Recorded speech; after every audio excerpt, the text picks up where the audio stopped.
sure the door doesn't close or anything like that, I'm going to stand with it behind me or sit with it behind me. And we're going to start first with just putting the treats in there. Good girl. And then same thing, toss that treat out for her to go get. And if she hesitates right now, I'm just gonna go ahead and toss a treat in. And again, I'm doing that when she's looking at it, smelling it, like any interaction with that crate.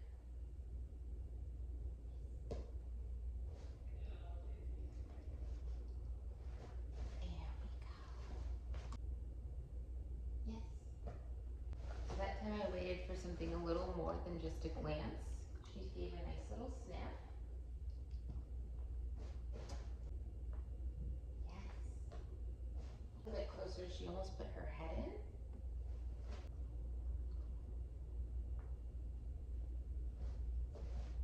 Yes, good girl. Good girl. Well done.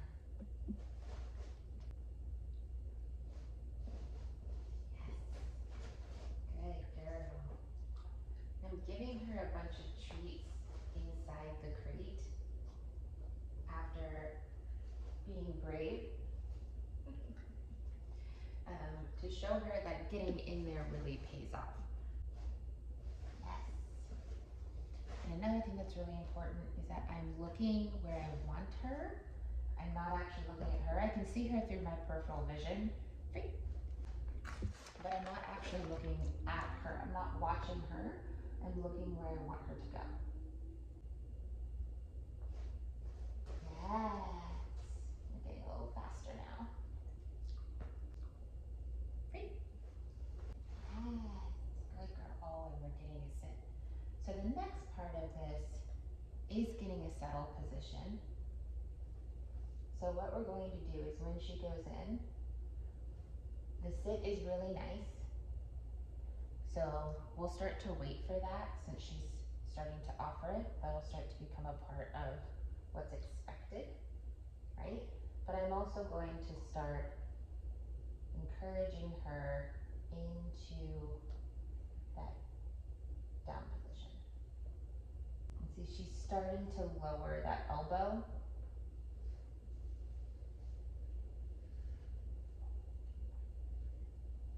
And that's really what's gonna get her into that down position. There we go, good girl. Again, a lot of treats for being in that position. And then we'll go ahead and reset. Good girl, yes. So using that encouragement marker when she goes into the crate to let her know she's still making the right decision, you're still going the right way, but not giving that correct marker until she offers that SIT. And then again, slowly working that elbow muscle into relaxation by massaging it back and forth. Getting her to eventually drop into that down. Now I'm going through this a lot faster than I normally would, right? Because I want you guys to be able to work on these steps. So ideally, we don't start pushing to the next level, right? I'm not gonna expect her to have the crate closed, which is what we're gonna do today, partially because I want to see where that trigger point is. But these are the steps really working up to it. So until she like runs into her crate, knowing this game and going into that down position, ideally we don't close the door and work on this next part. But again, because I want to see where her anxiety really starts, we're kind of going to push her. So the next time that I toss a treat, I'm going to change my position to the other side of the crate, which might throw her off. Free. Girl.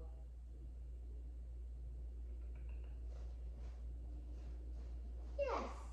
Yeah, yeah, girl.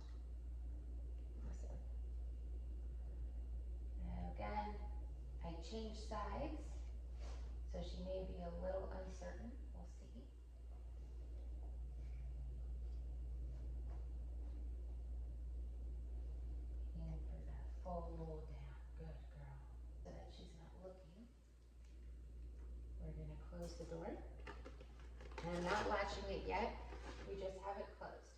Now she's keeping a nice down position, whoop, which I like. And this is where the therapy comes in, right?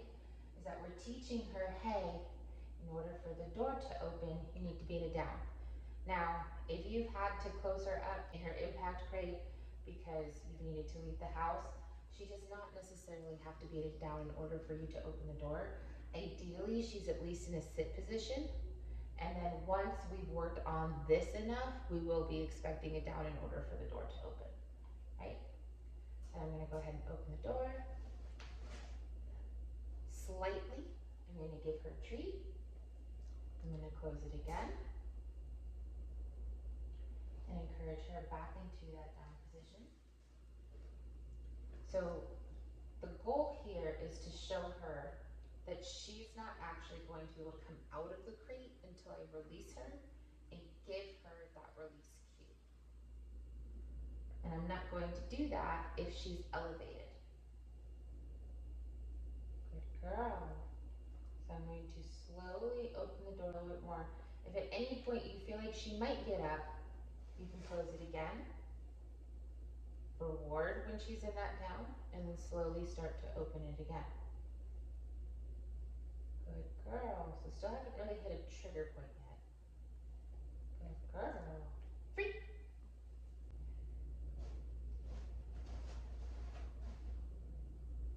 Okay, so I am really liking this, that she doesn't seem to want to get out of the crate. So I'm gonna go ahead and close the door. And this time, instead of luring her, I want to see what she's going to do, right? We've given her a lot of guidance. And again, I don't mind doing this in like the training, but right now I'm really trying to see where the trigger point is. So we're kind of tracking this here to see where it is that her brain goes from thinking and learning to panic. So I'm gonna limit the treats right now to see where her brain goes. Is she going to think and offer me something that's worked, or is she going to start to panic? Again, I'm going to look where I want her in that down position, so I'm looking down at the bed itself. Yes. And I'm not like keeping eye contact with her. If I do accidentally make eye contact, I'm gonna immediately look down back at the bed where I want her to be. Good girl. Good girl. Free. Hear that release cue? I'm using the word free. Good girl. Again, I want an SIT.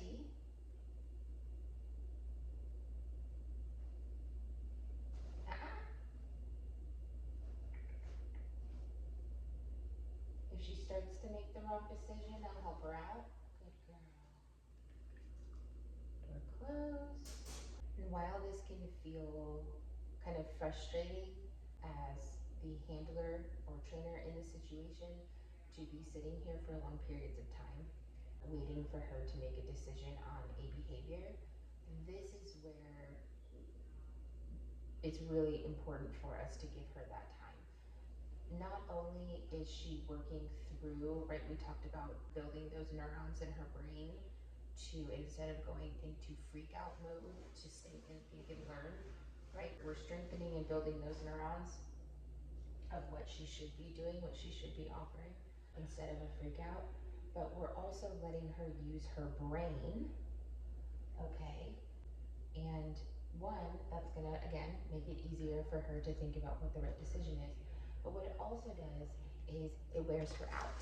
And when it comes to dogs who have behavior issues, one of the main drivers of that is the fact that they have way too much mental energy and they have nowhere to be using it. So when we use, good girl, free, that mental energy by games like this called shaping, where we don't really give a whole lot of direction, we just give rewards for making the right decisions. Good girl. Yes. That is really going to wear them out mentally and therefore help them be more calm. So while our initial response a lot of times when trainers like me will say, you know, wear your dog out before you go somewhere, a lot of people immediately think, oh, I need to go for a run or a really long walk. And while that can be beneficial for your dog, really the mental games and doing, you know, 20 to 45 minutes of shaping is going to be much more beneficial for most dogs when it comes to wearing them out than actually like physically going and doing something hard on their body. Good girl. All right, so she's doing good. So now we're going to close. You can see her elevate up. That lets us know that there's a little bit of a emotional anxiety response. And so that down is kind of like a very straightforward communication for us, that when she comes out of that down position, that is her emotionally being triggered, right? Her body is going into do something mode, right? And when she goes back down into that position, she's showing us that she's thinking and learning and calming down again. So we can kind of gauge where she's at without her necessarily having a complete and utter breakdown by having that down position be a communication tool for us.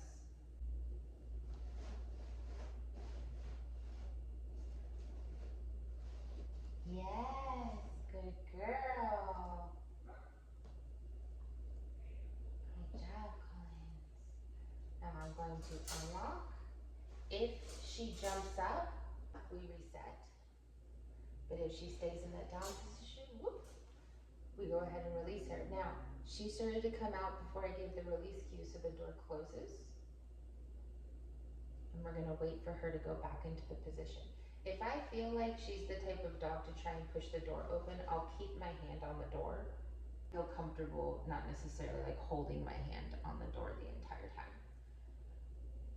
Remember that locking sound, the locking mechanism can be a trigger, which is why we don't want to necessarily rely on that in the beginning of training unless we feel like it's really necessary. Doing this with the impact crate, once you guys get it, is also going to be really important. I'm not going to relock it. We're going to set her up for success, remind her what works. Good girl. And free.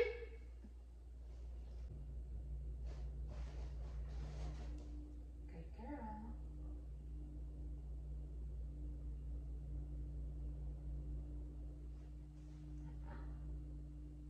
Now if she tries to come out, again, I'm going to close that door.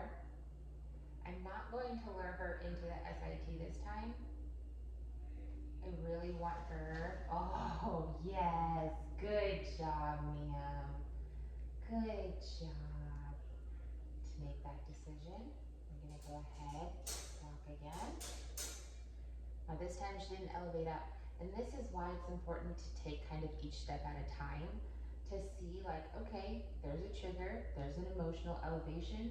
Let's work on that trigger. And then once that trigger has been desensitized, then we can move on to the next one. Good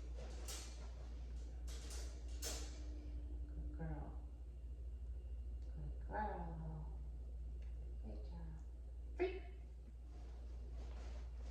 Normally I would get up, get down, we don't want to stack, but I want to see where her next trigger point is. So I'm going to walk away and I'm going to see when she actually gets up.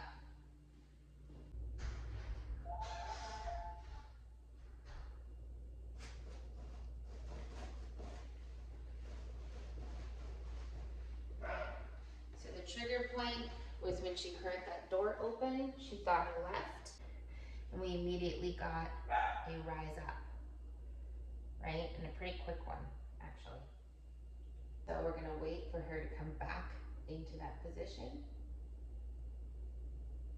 And what I would like you guys to do once you get to this point is to do different doors. So it's not necessarily going to be the front door. I actually don't want you guys to even go directly to the front door. I'd like you guys to try different doors in the house first. See if any of those trigger her, because before we start working on you guys actually leaving, we're going to work on her just being in the crate while you guys are in the house. So desensitizing all of the doors opening and closing in the house, desensitizing you guys being in different rooms with her not necessarily being your shadow and following you everywhere. That's going to be a stage of the training to where she learns, okay, just because you're not in the same space as me, just because I'm not attached to you, doesn't necessarily mean that I am in trouble, doesn't mean that I'm unsafe, right? That's one of the things when we have a dog with separation anxiety, is that we want to show them that, hey, I can be a little bit separated without necessarily triggering their complete and utter, oh my God, I'm isolated response. So we're gonna go ahead, whoop, so she elevated up, we're gonna stop, good girl.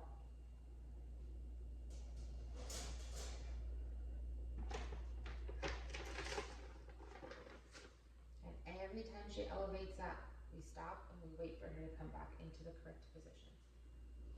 Whoop.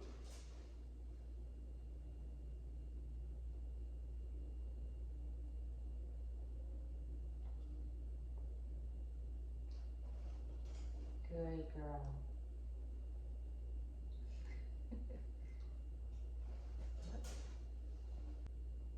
Now it's much harder for this time for her to keep that down position because me supposedly leaving really triggered her. So this is what I was looking for. Where is that actual trigger response to where her brain kind of starts that misfiring, right? And she's struggling to think and learn. This is it. She really wants out of this crate at this point. Now, if she wasn't on trazodone, we probably would be having a much bigger response than we are right now, but she is kind of hyped up on those drugs. So it's why this is kind of small, or it seems like a small thing, but it's very telling, right? When we listen to that down position communication, yes, good girl, free. And now let's see how long it takes for her to get back into that crate.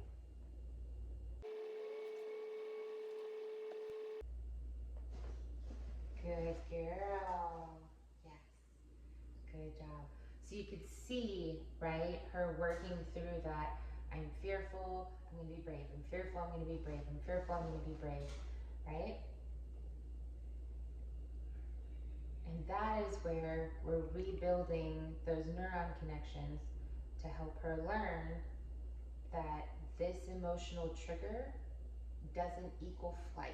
It doesn't equal freak out, right? It doesn't equal escape. It equals think, learn, and stay calm. And this is how you eventually get them off of that medication.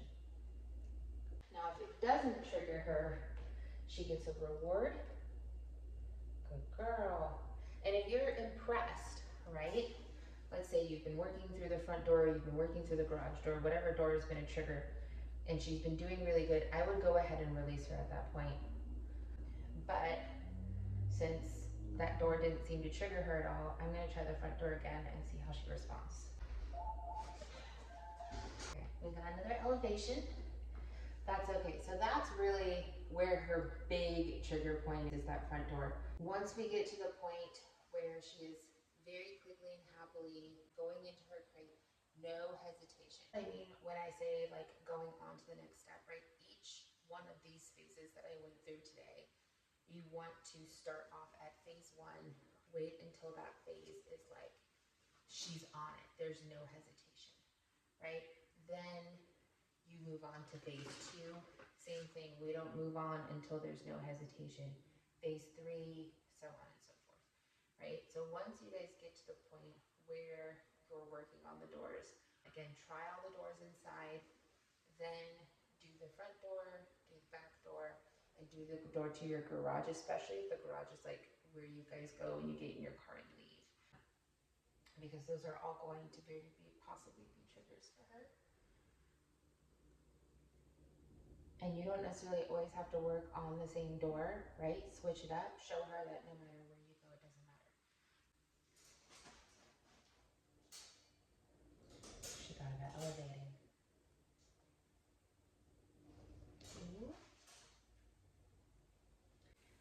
Now, along with feeding every single meal in her crate, I had talked about prior with you guys through text, those frozen treats. Now, there's a couple of ways you can go about this. You can freeze the treats. I honestly like freezing peanut butter more than I do anything else, but freezing those treats and then putting her in the crate and with the treat, closing the door, now that I know where her trigger point is, right? Closing the door and letting that treat be something she can have while the door is closed. And but keep an eye on her, right? Free. And then as soon as the treat is done, as soon as it's gone, or she really seems to lose interest in it, you open the door and release her, right? Again, anytime that we release her through the door, I really would like to at least see a sit, right? Once you guys get to the point where she's offering that down really nicely and having no issues with it, you can go ahead and start expecting that down. But especially if she's emotionally triggered, it may be really difficult, and you guys may even just be tired from whatever you were doing while you were out and not have the emotional bandwidth and patience to really help her stay calm and into that down position. But getting her in, or waiting for her to offer that sit in order for the door to open is going to be pretty big going forward. We just got it down outside of the crate. Oh my gosh. Let me know if you have any questions. Again, you can work on this in the standard wire crate until the impact crate comes in, and then do it with the impact crate as well. The impact crate, there's not as many like holes and stuff like that, so it might be a little bit more difficult. So you can still use this crate to train as well. Just make sure that we're doing both of them. So like you can do this crate to kind of like instill it and then apply it to the impact crate afterward if you guys feel like the impact